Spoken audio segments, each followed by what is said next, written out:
Hi, this is Jaren, your travel agent ma'am, and we're back with another video.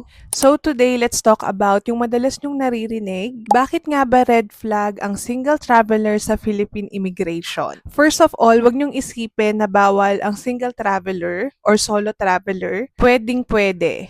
Pero minsan, kapag ka solo traveler ka lang, mas tutok ang immigration officer sa'yo. Bakit? Ito ang mga reasons. Reason number one is human trafficking concerns. Dito kasi sa atin sa Pilipinas, marami pa rin kaso ng human trafficking or illegal recruitment. So, target nila madalas is yung mga solo traveler, lalo na kung bata, first time lumabas ng bansa at wala pang masyadong alam or wala pang masyadong travel history. Reason number two is TNT or intent to work abroad. Kapag kasi mag-isa ka, madalas iniisip ng immigration officer, baka hindi ka talaga turista, baka may plano kang magtrabaho abroad ng walang permit or yung tinatawag nilang TNT or tago ng tago.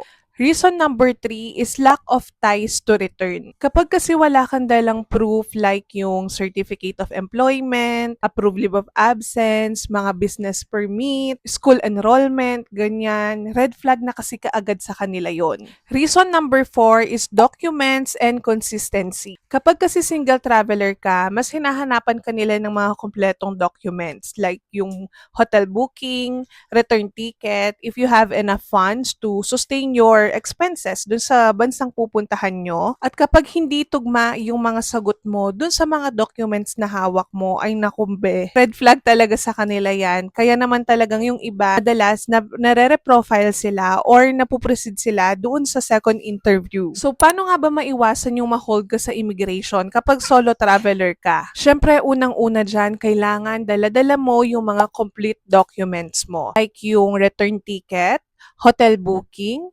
meron kang proof na meron kang enough funds.